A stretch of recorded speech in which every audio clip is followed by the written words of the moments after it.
I just saw Black Phone 2. Let's talk about it.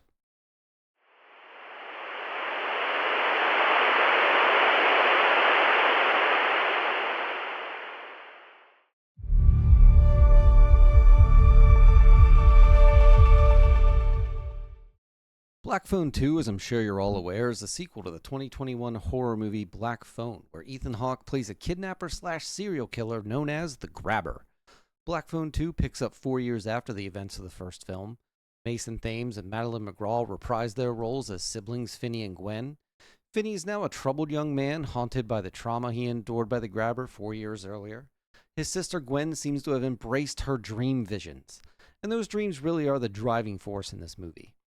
The movie opens with a scene of a young girl at a payphone next to a frozen lake.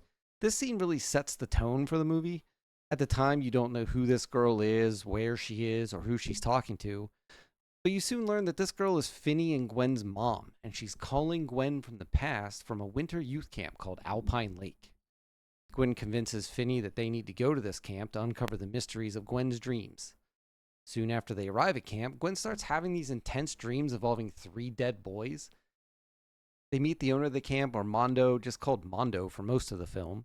And it's from Mondo we learn that Gwen and Finney's mom used to be a counselor at this camp when she was younger. Mondo also confesses that 3 boys did go missing here many years ago, and he's been coming back every year to look for them. And that this was a driving force for him buying the camp in the first place.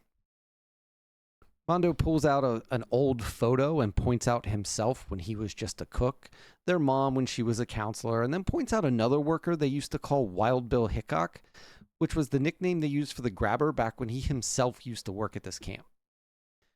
So this is where we get the connection between the Grabber, Finney and Gwen, their mom, these 3 missing boys. Everything's tied together through the history of this camp. There's some of what felt to me like forced exposition around this part of the film. Gwen seems to piece together that the 3 missing boys are what's giving the Grabber his power to return in her dreams. They decide that they have to find the bodies of these 3 missing boys to free them, and in doing so will take away the Grabber's power. Now, none of this was necessarily bad. It just did feel a little bit forced to me. But with this, the group figures out where they believe the bodies of these 3 boys are, and are ultimately successful in finding them, and in doing so, freeing their souls from the Grabber.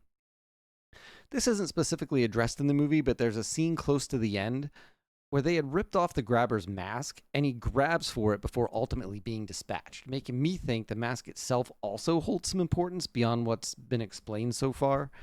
I don't know that for sure, but it's something I noticed that maybe could be expanded on more in subsequent films. I've also seen reviews of people comparing the Grabber in this movie to Freddy Krueger coming back from the dead to hunt children in their dreams. Going in, I wanted really badly to have a different take, but I don't know if there is another take.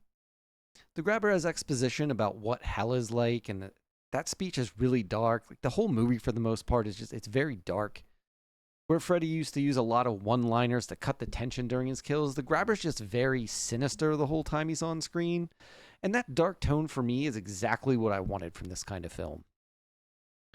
The tone and the atmosphere where all of this takes place it really does an amazing job keeping the tension up and giving the Grabber this oppressive feel through the entire movie. There aren't many jump scares to speak of. There's only really one that comes to mind. And there aren't any new deaths. All of the dead victims we see were already dead from the start of the movie. But the way it plays out, I didn't really feel like I was missing anything by there not being new deaths. For me, this movie didn't really need a lot of new kills to tell its story or to foster that tense horror environment, which again is very dark. It's a very bleak film for the most part. As I said, there was the forced exposition about 2/3 of the way through the movie was kind of like the weak spot for me, but not enough really to take away from the experience. It's just something I noticed and wanted to touch on. Likewise, some of the dialogue is a little corny at times, but given the year this movie was set in, that might just be how people talked back then. So it's not really a fault, just again, something I wanted to touch on. And we have to talk about the dream sequences. They're all done in 8mm, this quiet, grainy style, reminiscent of the movie reels from the movie Sinister, the other Ethan Hawke horror movie, also amazing if you haven't seen it. We experience a good part of the movie in these dream sequences, and I thought they were really just incredibly well done. Madeline McGraw has a chance to shine here, and shine she did. She gave a great performance for the entire movie. The whole cast really gave great performances. No complaints from anyone across the board. But Madeline really sells the horror in those dream sequences. Ethan Hawke is amazing as the grabber. I think he's truly terrifying in this movie. I found him more frightening in this movie than I did in the original.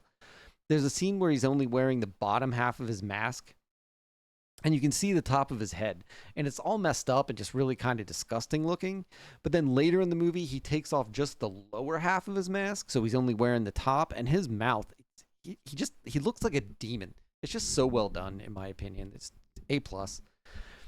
So this movie takes on a different feel from the first one, but taken together, they could be seen as a two-part origin story, kind of the grabber, that I could definitely see growing into a great new horror franchise. Although you can definitely see the comparison to Freddy, the grabber really does take it in its own direction. It's a very different vibe from the Freddy movies.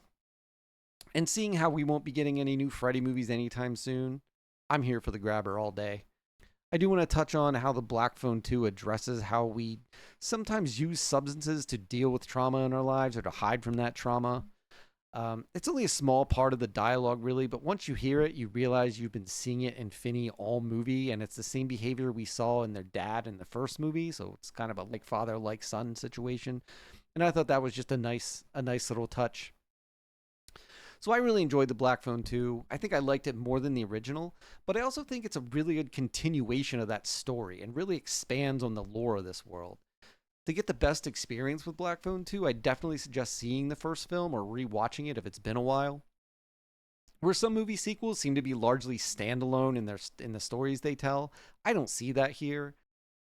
I think having that backstory from the first film really adds to the story in the sequel, and I'd almost go as far as to say it's required viewing to really get the most out of the sequel. So definitely watch the first movie or rewatch it if you haven't seen it in a while before you see this one. The only caveat I'd throw out here is to say that pretty much all of the violence and danger in this movie is directed towards children.